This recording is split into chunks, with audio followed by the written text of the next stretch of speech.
मसीह के जलाली नाम में और कुदरत वाले नाम में जो बड़े बड़े और अजीब काम करता है, उस नाम में आप सबों को मेरा सलाम पहुंचे। आप सबों को मेरा सलाम पहुंचे। हालेलुया। चंद दिन पहले एक खानदान में एक बड़ा साने हो गया और उन्होंने मुझसे पूछा कि पादरी साहब, हमारी दूसरी भी बहू है, हम क्या करें? मुझे तो तैरना आता है, मुझे तैरना आता है। मैं चाहता हूं कि कलीसिया को भी तैरना आ जाए। मुझे तो ईमान रखना आता है। मैं चाहता हूं कि आप भी ईमान रखें ताकि अजीब काम खुदा के देखें। आमीन। तो मैंने कहा भाई जैसे आपकी मर्जी देख लें, आप क्या चाहते हैं? तो कहते हैं पैसा मैं चाहता हूं कि मेरी दोनों बहुएं घर रहें। मैंने कहा इट्स गुड। मैंने कहा कंफर्म्ड है? कहता है कंफर्म। मैंने कहा चले अंदर आ जाए। घर चले गए, दुआ की, खुदावंद की शुक्रगुजारी है कि तकरीबन शायद 15-20 दिन गुजर गए हैं। दोनों बहुएं ठीक हैं। आमीन। दोनों बहुएं ठीक हैं। सारा जलाल खुदा के नाम को है। हनी ने मुझे अपने घर में बुलाया, मुझे कहा कि पैसा इस मकसद के लिए भी दुआ कीजिएगा ताकि मेरी यहां पर माइग्रेशन हो सके। मैं बहुत परेशान हूं आना जाना। तो मैं भी उसके साथ शेयर कर रहा था कि मैंने कहा वीक में मुझे 2 दिन जाना पड़ता है लाहौर, तो मैं समझ सकता हूं कि कितनी मुश्किल होती है। एनी हो, मैं दुआ कर रहा हूं आपके लिए, मजीद आपके लिए दुआ भी करेंगे और खुदा मौजा करेगा।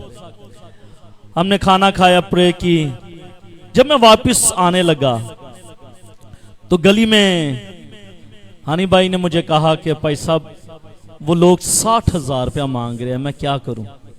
मैं इसको कह सकता था कि हनी आपने 1 रुपया भी नहीं देना, खुदा का जलाल देखोगे तुम। मैंने हनी की तरफ देखा, मैंने कहा हनी, जिस तरह खुदा का रूह आपको गाइड करे उसी तरह करना। यानी कि मैं चाहता कि जिंदगियां आप लोग भी ईमान की चोटी पर खड़े होकर चलना शुरू कर दें। आमीन। मैंने इस पर डाल दिया, मैंने कहा जैसे खुदा का रूह आपको गाइड करता है आप वैसा करें, क्योंकि मैं चाहता था कि ये खुदा पर ईमान रखे। आमीन। जब ईमान रखते हैं, खुदा का कलाम ये कहता है कि ईमान रखने वालों के बीच में बड़े बड़े मौजज़ात होते हैं। आमीन।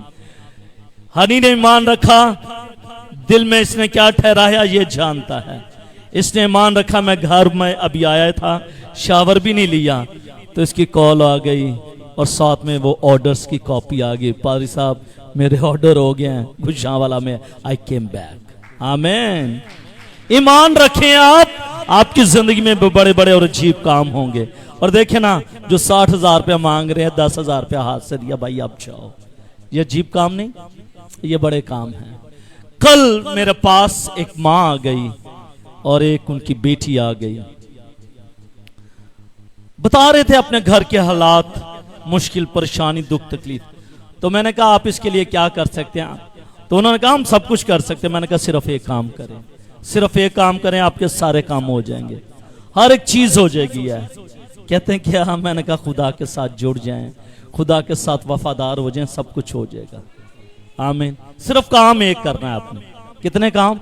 सिर्फ एक काम करना है। ये कोई मुश्किल काम है? मुश्किल काम हो ही नहीं। कहते हैं पैसा वो कैसे?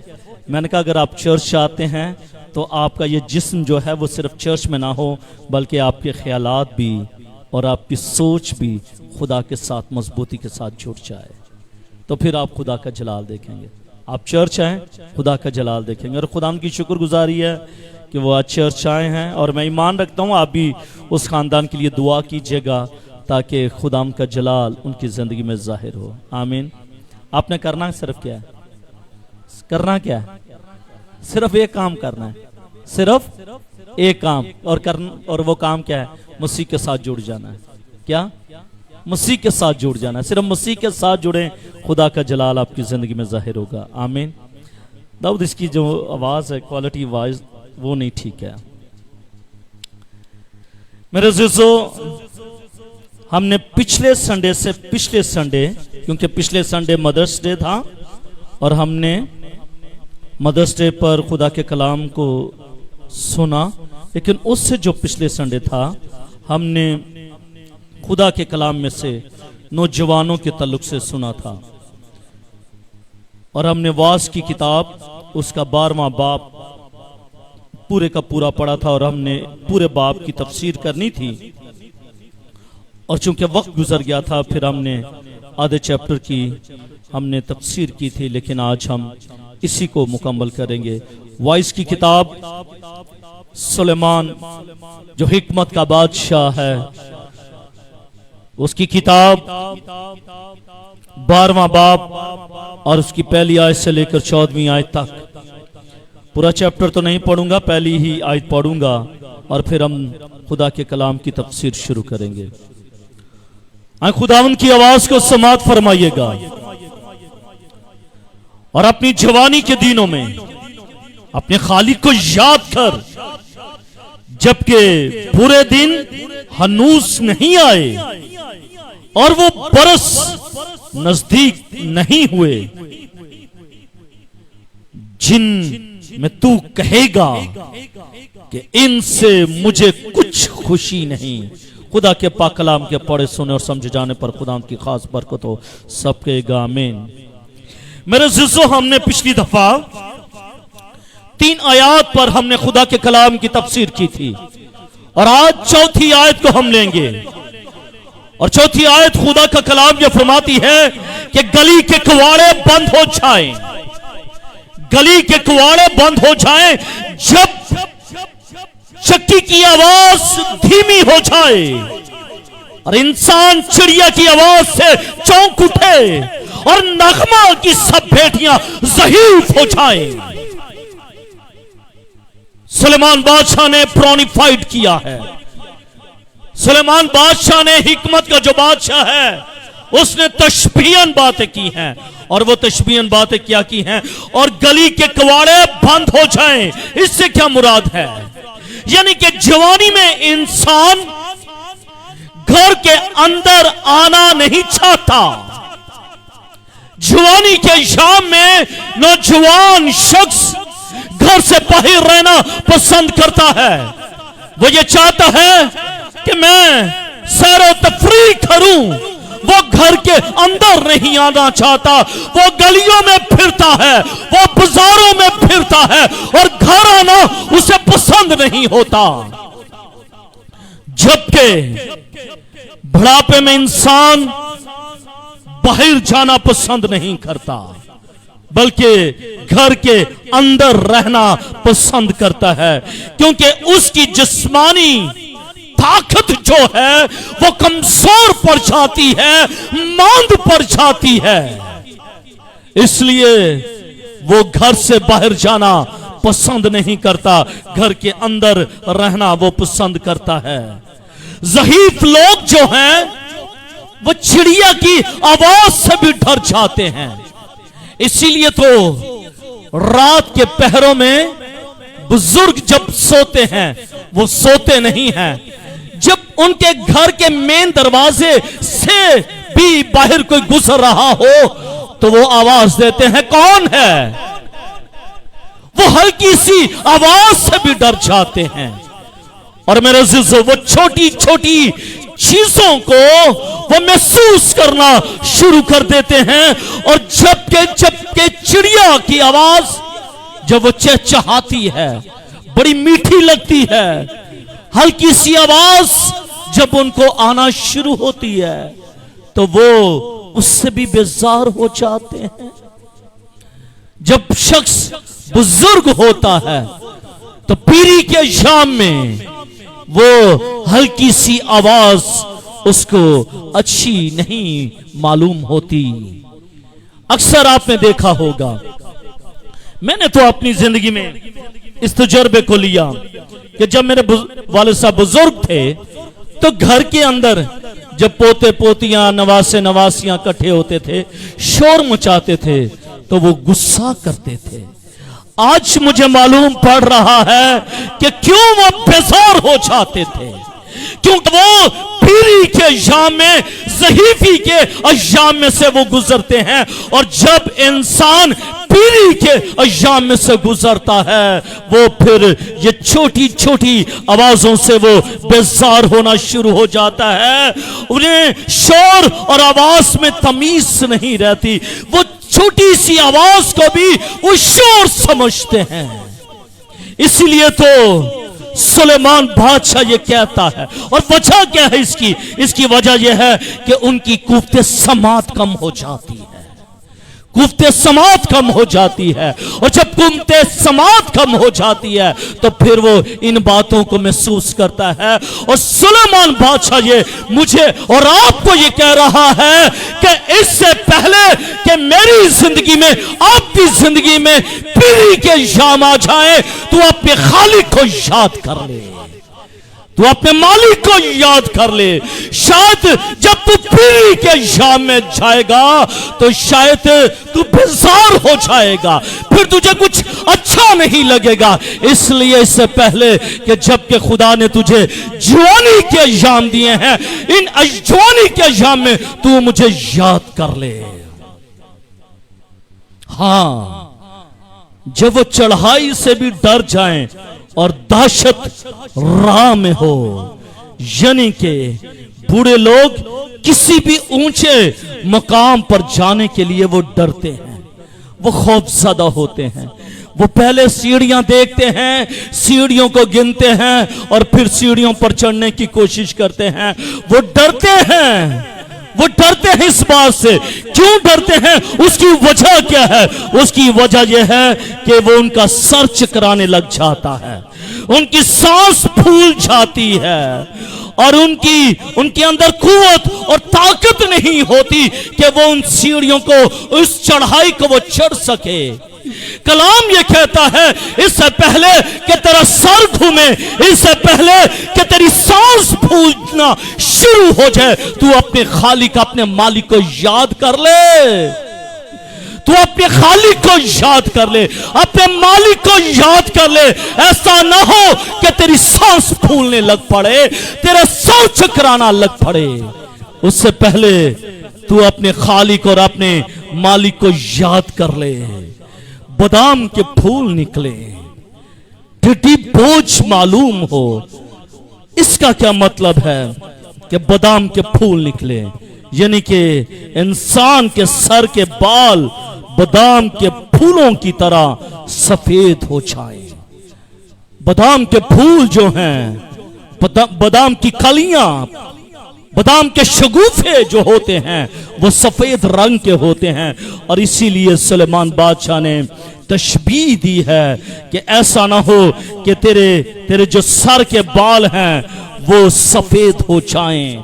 ऐसा ना हो कि टिड्डी जो है, जिसका वजन कुछ नहीं होता, वो तुझे क्या लगे? वो तुझे बोझ मालूम हो। बुढ़ापे में इंसान छोटी छोटी बातों का बोझ ले लेता है, उससे छोटी छोटी बातें जो हैं वो उसके दिल पर लगना शुरू हो जाती हैं। इसीलिए तो कहा जाता है कि बुढ़ापा और बचपन जो है वो सेम होते हैं। जिस तरह बचपन के अंदर जो है वो शख्स अपनी जिद नहीं छोड़ता, इसी तरह बुढ़ापे में भी ऐसा ही होता है। जिस तरह बच्चा जो है वो छोटी सी चीज भी उसे बोझ मालूम होती है, बुढ़ापे में जाकर भी इंसान को ये छोटी छोटी चीजें उसको बोझ महसूस होती हैं और जरा सी बात पर इंसान मायूसी के समुंदर में डूबना शुरू कर देता है। वो ये सोचता है कि ये मेरी बात को माना नहीं गया, एक्सेप्ट नहीं किया गया, ये हो क्यों गया, ऐसा क्यों हुआ है। वो इन बातों को महसूस करता है। और कलाम ये कहता है कि इससे पहले कि तू ऐसा महसूस करे, इससे पहले कि तेरा सर जो है बादाम के फूल की तरह सफेद हो जाए और टिड्डी तुझे बोझ लगे, उससे पहले ही तू अपने खालिक और अपने मालिक को याद कर ले। जवानों के लिए इंतबाह है, जवानों के लिए खबरदारी है कि तू अपने खालिक और अपने मालिक को याद कर ले। इससे पहले कि तू बुढ़ापे के अंदर कदम रखे, अपने खालिक को याद कर ले, अपने मालिक को याद कर ले। और फिर अगली आयत में कहता है कि ख्वाहिश मिट जाए, ख्वाहिश मिट जाए। मेरे अज़ीज़ों, यहां पर ख्वाहिश से मुराद क्या है? ख्वाहिश से मुराद जिनसी ख्वाहिश की बात यहां पर सुलेमान बादशाह ने की है। आलम पीरी में इंसान के अंदर कुव्वत नहीं रहती, जिनसी हिस्स कमजोर पड़ जाती है। गालिब ख्याल है, गालिब ख्याल है, फिर कह रहा हूं गालिब ख्याल है कि इन बातों को सुलेमान बादशाह ने पीरी के अय्याम में लिखा था। जब वो पीरी के अय्याम में था, उसको ये तजुर्बा हो चुका था, फिर उसने ये 12वां बाब तहरीर किया था। इसलिए वो नहायत ही दर्दमंदी से ज़हीफ की मसाइब को, उसकी मुश्किलात को, उसका जिक्र करता है। और मेरे अज़ीज़ों, हम सब लोग जानते हैं कि सुलेमान बादशाह ने अपनी जिंदगी के अय्याम जो गुजारे हैं वो ऐशो इशरत में गुजारे हैं। सुलेमान बादशाह ने अपनी जिंदगी के जो अय्याम गुजारे हैं वो जिस्मानी ख्वाहिशों में गुजारे हैं, शहवत परस्ती में उसने जिंदगी को गुजारा है। और इसलिए जल्द वो ज़हीफ हो गया। सुलेमान बादशाह जल्द ज़हीफ हो गया। जो शहवत परस्ती में, जो जिस्म की ख्वाहिशों में जिंदगी गुजारते हैं। नौजवानों सुनो, जो नौजवान जिस्म की ख्वाहिशों में और शहवत परस्ती में जिंदगी को बसर करते हैं, जवानी के याम थोड़े रह जाते हैं, वो जल्द ज़हीफ हो जाते हैं, वो जल्द ज़हीफ हो जाते हैं, वो जल्द बुढ़ापे में चले जाते हैं। इसीलिए तो गालिब ख्याल है कि सुलेमान बादशाह है जो वो जल्द ज़हीफ हो गया था, वो जल्द ज़हीफ हो गया था। मेरे अज़ीज़ों, इसलिए वो नहायत दर्दमंदी से जवानों को ये नसीहत करता है कि पेशतर इसके कि बुरे दिन आए, पेशतर इससे कि तारीख दिन आए। खुदावंद अपने खुदा को तू याद कर ले, खुदावंद अपने खुदा को याद कर ले और अपने जिस्म की ख्वाहिशों को तर्क कर दे। शहवत परस्ती से निकल आ। ऐसा ना हो कि तू जल्द ज़हीफ हो जाए, तू जल्द पीरी के याम में चला जाए। खुदा ये चाहता है कि मेरे लोग जोरावर बन जाएं, और जोरावर तभी बनेंगे जब हम खुदा के साथ रहेंगे। जब हम खुदा के साथ रहेंगे फिर हम जोरावर बनेंगे। और जब हम इब्लीस के साथ, जिस्म की ख्वाहिशों के साथ रहेंगे, उस वक्त हम जल्द ज़हीफ हो जाएंगे और जवानी के याम जल्द गुजर जाएंगे। मैं आज अगर आपसे पूछूं कि कौन कौन जवान रहना चाहता है, तो सभी अपने हाथों को बुलंद करेंगे। तो आज बाइबल मुकद्दस इसका बयान ये करती है कि जो शख्स ये चाहता है कि वो जवान रहे, जवानी का जोर उसमें रहे, तो वो खुदा के साथ लिपटा रहे, जुड़ा रहे, और जिस्म की ख्वाहिशों से वो दूर रहे, और वो शहवत परस्ती से और ऐशो इशरत से वो दूर रहे। क्योंकि जब वो खुदा के साथ, खुदा की कुर्बत में रहेगा, तो वो जोरावर होगा। और मूसा के बारे में यह रकम है। मूसा जब मरा, कितनी उम्र थी? 120 साल की उम्र में वो पिस्गा की चोटी पर चढ़ गया। खुदा ने उसे कहा कि पिस्गा की चोटी पर चढ़ जा। वो पिस्गा की चोटी पर चढ़ गया। उसे मालूम था कि आज मैं ले लिया जाऊंगा। कलाम ये कहता है कि उसकी ना तो आंख धुंधलाने पाई, ना उसकी तबई कुव्वत का क्यों, वजह क्या थी भाई कि उसकी तबई कुव्वत जो है वो वही थी जो जवानी के याम में थी, और उसकी आंखें भी धुंधलाने ना पाई। वजह क्या थी? क्योंकि वो खुदा के साथ साथ चलता था। वो खुदा की कुर्बत को हासिल करने के लिए वो मोरिया के पहाड़ पर चढ़ने वाला खुदा का बंदा था। आमीन। अगर आप भी चाहते हैं कि आपकी तबई कुव्वत कम ना हो तो खुदा के साथ चलना शुरू कर दें और जिस्म की ख्वाहिशों को छोड़ दें, और जब आप इन चीजों पर अमल करेंगे, खुदावंद आपका खुदा यकीनन आपको छुएगा, बरकत देगा और आपकी जिंदगी के अंदर उन चीजों को दूर करेगा जो आपकी जवानी को रोक रही हैं। अगली बात, अगली आयत कहती है, इंसान अब्दी मकान में चला जाए। ये तमाम बुजुर्गी की बातें मैंने आपसे ये कही, बताई मैंने आपको।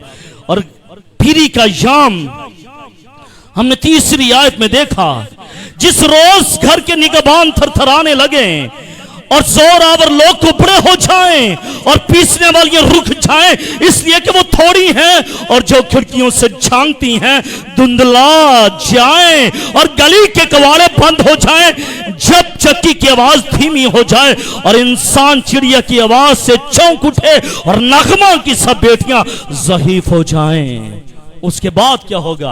ये तो पीरी के याम है। इसके बाद फौरन जब पीरी का याम गुजरता है तो फिर कलाम ये कहता है, इल्हाम ये कहता है कि इंसान अब्दी मकान में चला जाएगा।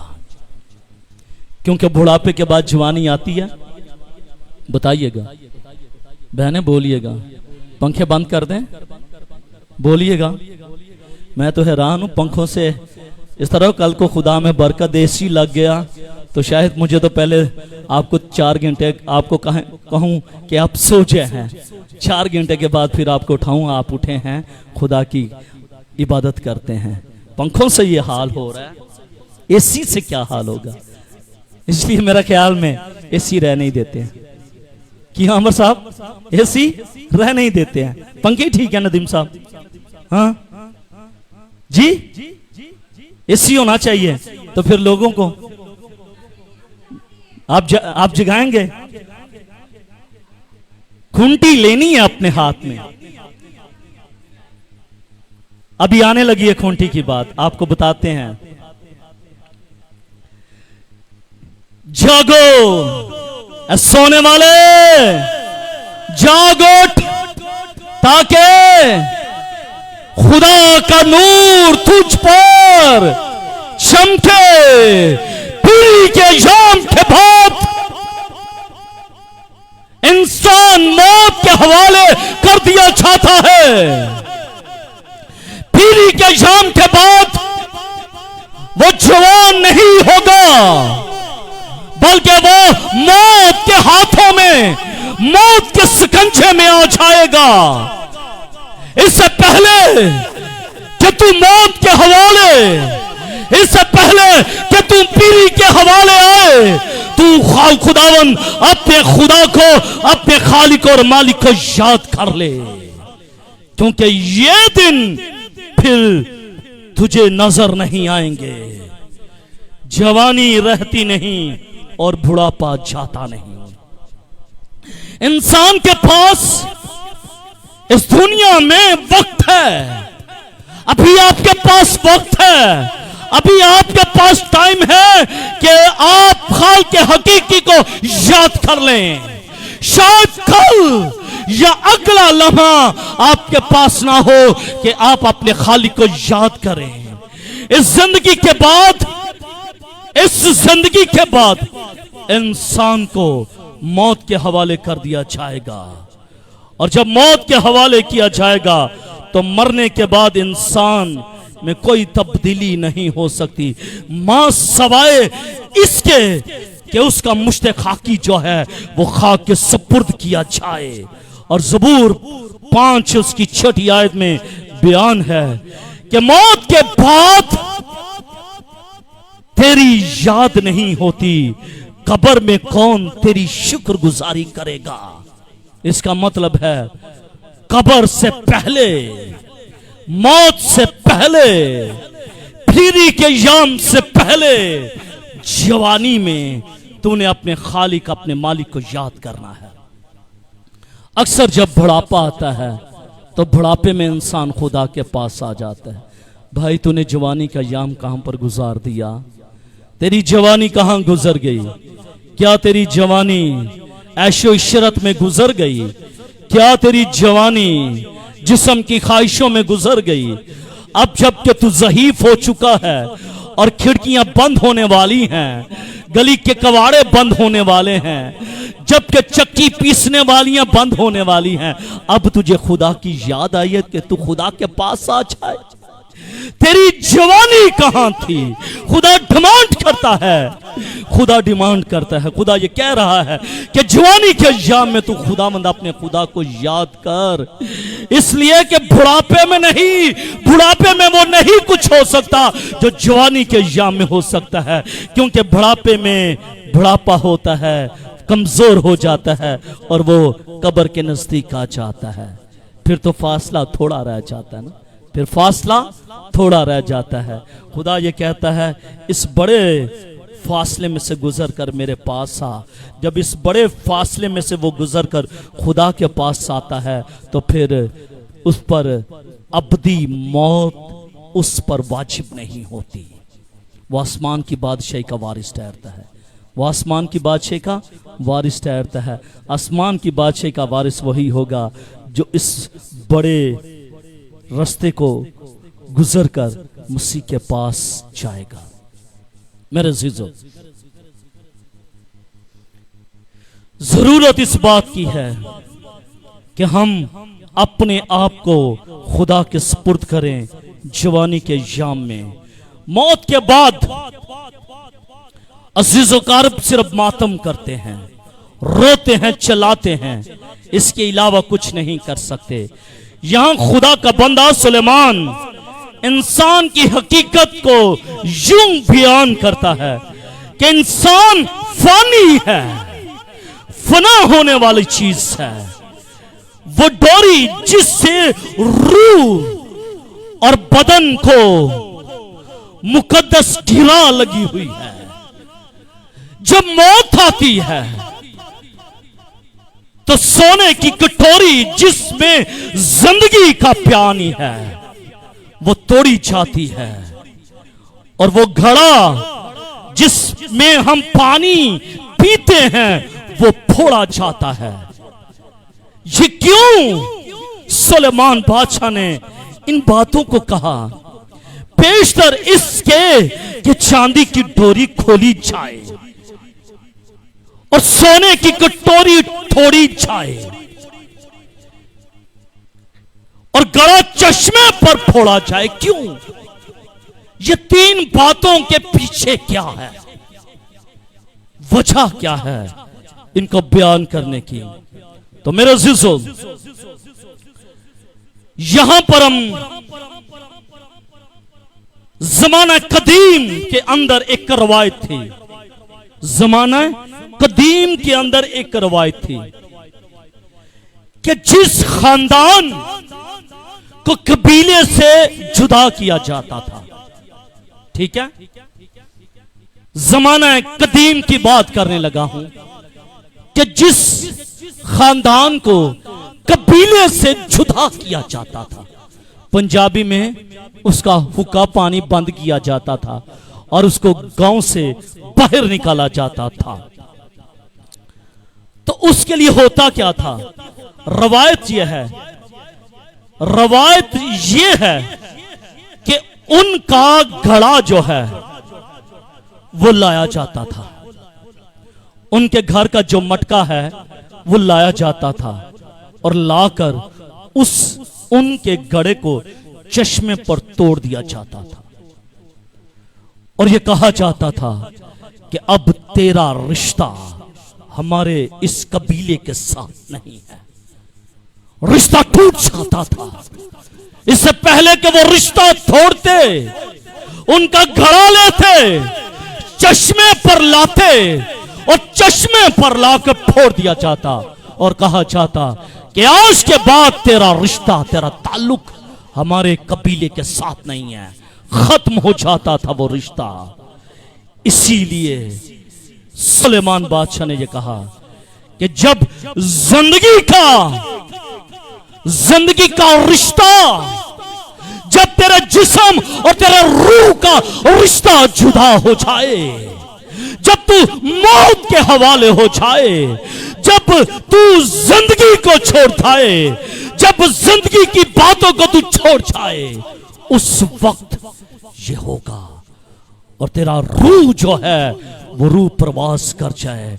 ये इस बात की तस्दीक होगी कि अब तेरा रिश्ता, अब तेरा ताल्लुक दुनिया के साथ नहीं है, इंसानों के साथ नहीं है, इस जिस्म के साथ नहीं है। अब तेरा रिश्ता और तेरा ताल्लुक जो है वो टूट चुका है।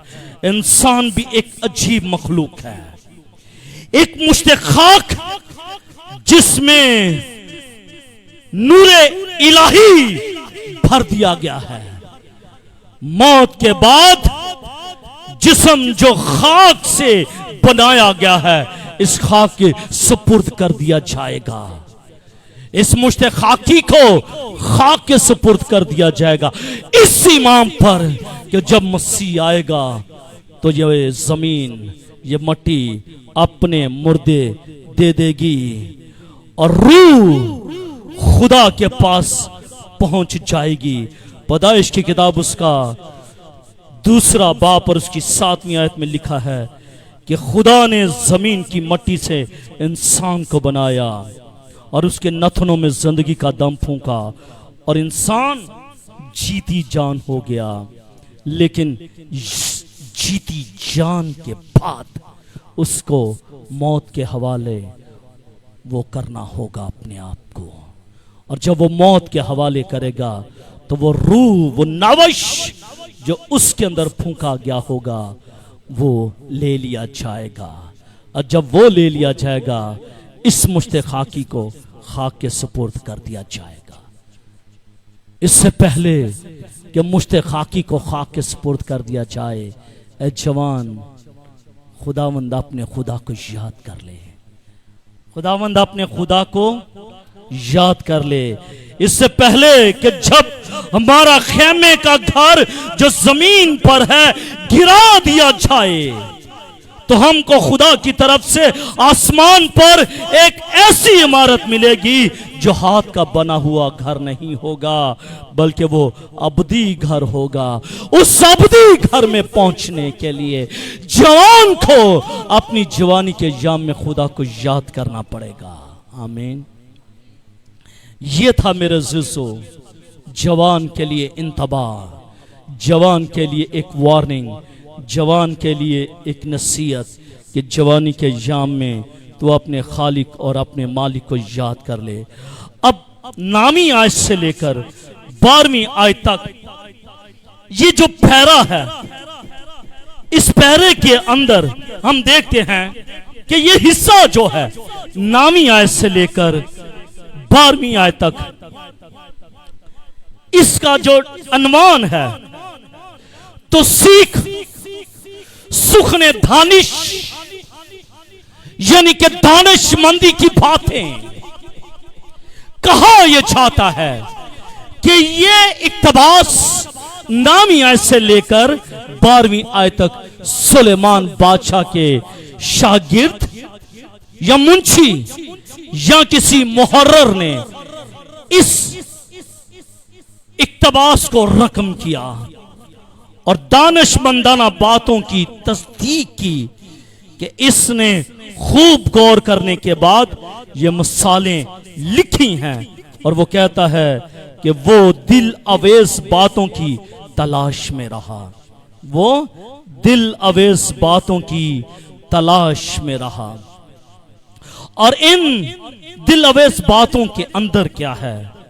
और वो है पैनों की मानिद, घंटियों की मानिद। पैना क्या है और खूंटियां क्या हैं? मेरे जुज़्ज़ो, दानिशमंद की बातें पेनों की मानित हैं, यानी के नुकीलदार की मानित हैं। और खूंटियां क्या हैं? खूंटियां कील हैं। और अक्सर आपने देखा होगा कि जो चरवाहे होते हैं उनके पास एक लंबी सी स्टिक होती है और उसके आगे एक चीज होती है, वो मैं बता देता हूं। इस तरह गोल लगी होती है, इस तरह गोल होती है, इस तरह गोल होती है। जो चरवाहा होता है वो स्टिक के ऊपर लगी होती है। उससे वो दो काम करता है। दो काम क्या करता है? वो दो काम ये करता है कि वो अपनी भेड़ों के लिए वो दरख्तों के ऊपर से उस खूंटी के वसीले से वो पत्तों को, वो डालियों को खींचता है। जब वो डालियां खींची जाती हैं तो वो अपने भेड़ों को वो देता है। और उसी खूंटी के साथ वो अपनी बकरियों को, अपनी भेड़ों को हाँकता है, डराता है वो।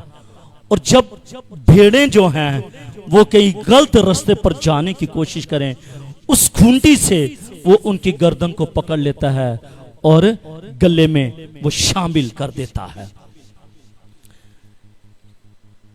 ये खूंटी है। और पैना तकरीबन एक जो पैना है वो 8 फुट लंबा लकड़ी का डंडा होता है, तकरीबन 8 फुट का होता है।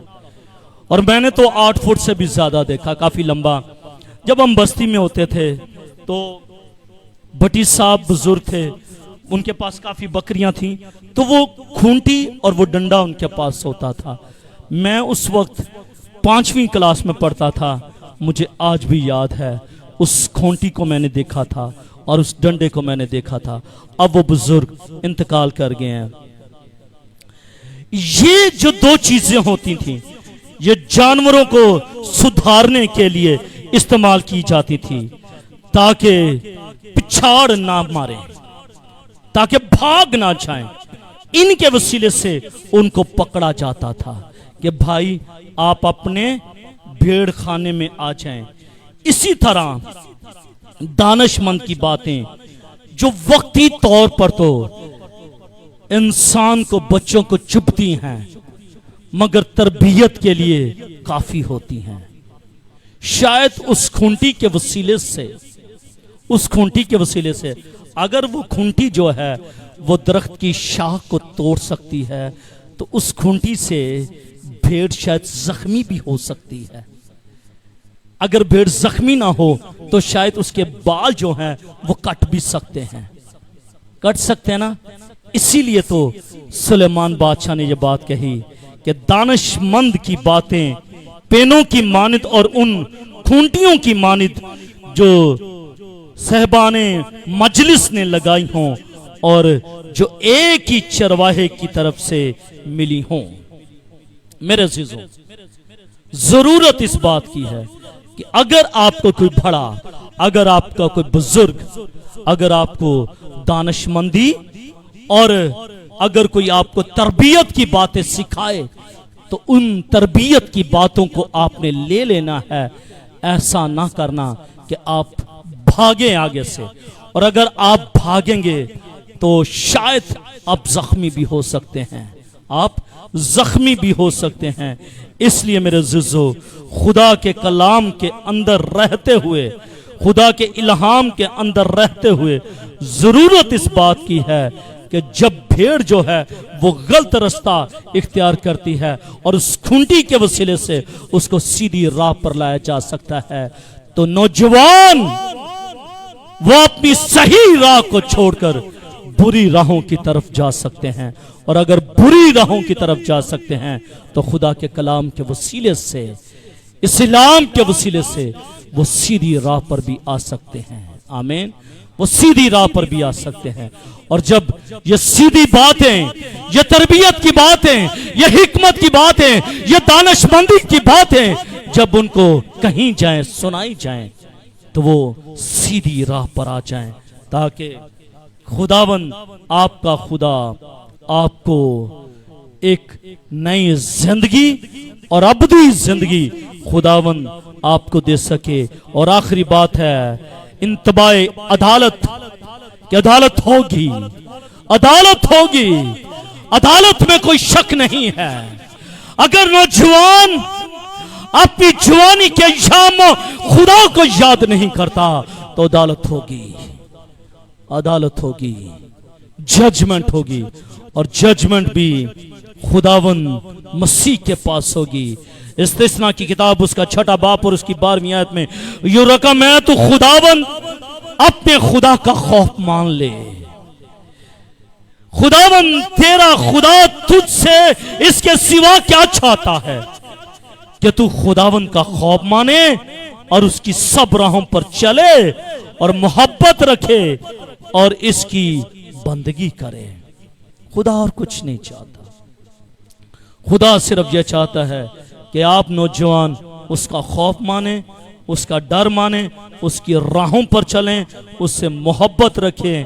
ऐसा ना हो कि जब अदालत का वक्त आए, क्योंकि कलाम मुकद्दस में 2 कुरिन्थियों उसका 5वां बाब और उसकी 10वीं आयत में लिखा हुआ है, क्योंकि जरूर है कि जमीन पर मसीह के अदालत तख्त के सामने जाकर हम सब का हाल जाहिर किया जाए, ताकि हर शख्स अपने उन कामों का बदला पाए जो उसने बदन के वसीले से किए होंगे। कलाम यह कहता है कि जो उसने बदन के वसीले से जो काम किए हैं उनका बदला वो पाएगा, ख्वाह भले हों ख्वाह बुरे हों, दोनों का बदला पाएगा। अगर उसने अपने जवानी के जाम में अच्छे काम किए होंगे तो वो उसका भला होगा, और अगर जवानी के जाम में उसने बुरे काम किए होंगे तो वो कलाम मुकद्दस में ये लिखा हुआ है कि वो बदला पाएगा और उसके वसीले से सजा पाएगा। अब नौजवानों, यह आप पर मुनसर है कि आपने खुदा से अजर पाना है या सजा पानी है। यह आप पर है कि आप जिस्म की ख्वाहिशों पर गालिब आ रहे हैं या नहीं आते, कि आप सिरगर्दनोशी करते हैं, कि आप खुदा से दूर रहते हैं, क्या आप जिस्म की ख्वाहिशों पर गालिब नहीं आ रहे, क्या कर रहे हैं? कलाम ये कहता है कि इससे पहले कि बुढ़ापा आ जाए तो अपने खालिक को याद कर ले, क्योंकि जब आप जवानी के जाम में खुदा को याद करेंगे उस वक्त खुदा की तरफ से अजर आपको मिलेगा। आमीन, अजर मिलेगा। हम सुनकर भी खुदा के कलाम को कबूल नहीं करते और उस पर अमल नहीं करते, और जब हम खुदा के कलाम को कबूल नहीं करते, उस पर अमल नहीं करते, तो फिर सज़ा के हकदार होते हैं, फिर सज़ा के हकदार होते हैं।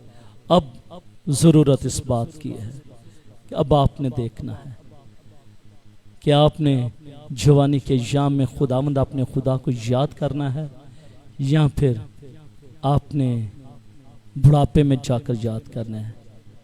मेरे अज़ीज़ों, मेरे प्यारे बच्चों, मेरी प्यारी बेटियों बेटों, it's a precious time for you. तमाम तर बच्चे वो जो सुन रहे हैं मीडिया पर भी, वो भी सुनेगा। पीरी के जाम में जाकर कुछ नहीं मिलेगा। जवानी के जाम में खुदावंद अपने खुदा को याद कर ले, क्योंकि हनूज दिन बुरे आने वाले हैं। ऐसा ना हो कि चश्मा जो है गड़े पर फोड़ दिया जाए, ऐसा ना हो कि रूह मुश्ते खाकी से जुदा हो जाए, ऐसा ना हो कि रूह का रिश्ता जिस्म से जुदा हो जाए, रूह प्रवास कर जाए, जिस्म खाक में मिल जाए। अगर ऐसा हो गया तो फिर उसके बाद जिंदगी के अंदर दोबारा मौका नहीं मिलेगा। जवानी के याम में अभी आपके पास वक्त है, इसलिए इस जवानी के याम में अपने खालिक को याद कर ले। और आज ना सिर्फ मैं नौजवानों से, बल्कि आज सुबह मैं अपनी माँओं से और उनके बापों से भी ये इल्तमास करता हूँ कि मेहरबानी फरमाकर अपने बच्चों को मोबाइल से दूर रखिएगा, क्योंकि जब मोबाइल उनके पास होगा, समझ लीजिएगा इब्लीस उनके बहुत करीब है। इब्लीस उनके बहुत करीब है और इब्लीस के वो टारगेट पर हैं, इब्लीस के वो टारगेट पर हैं। और अगर वो मोबाइल से दूर रहे तो समझ लीजिएगा कि वो मसीह के टारगेट के अंदर हैं। आमीन। ये मोबाइल जो है ये नौजवान को बुरी राहों पर लाने का एक बहुत बड़ा जरिया है, इसलिए इस जरिए से अपने बच्चे को दूर रखिएगा और दूर रखकर ये बात भी उनको बारबर करवाएगा कि आप अपने खुदावंद खुदा के बेटे और बेटियां हैं, आप खुदावंद के घर में आए। मुझे मालूम है कि इस जगह पर आप जो बैठे हुए हैं, जो माएँ बैठी हैं, बहुत सारे माएँ जो हैं अपने बच्चों को अपने साथ नहीं लेकर आए। ठीक है, कोशिश करें कि उनको खुदा के पास लेकर आए, क्योंकि जब वो खुदा के पास आ जाएंगे बरकत शुरू हो जाएगी। आमीन। बरकत शुरू होगी, प्रॉस्पेरिटी शुरू होगी, मुश्किल और परेशानियां और दुख और तकलीफ उनकी ज़िंदगी से जाएंगे और आसमान के दरीचे उनके लिए खुल जाएंगे। आमीन। फिर आपको कुछ करने की ज़रूरत नहीं होगी, सिर्फ और सिर्फ खुदा करेगा, खुदा आसमान को खोलेगा और खुदा हर एक ज़रूरत को, हर एक चीज़ को जो उनकी ज़रूरत होगी खुदा अपने इलाही ख़जाने से वो पूरा करेगा। आमीन। खुदा मुझे और आपको ये फजल बख्शे कि हम अपने नौजवान बच्चों को उस राह पर लेकर चलें जिस राह पर उनको चलना है, वो बूढ़े होकर भी उनसे ना मुड़े। खुदा आप सबों को इस कलाम के वसीले से, इस इंतबा के वसीले से खुदा आप सबों को बड़ी बरकत दे। शुक्रिया। God bless you.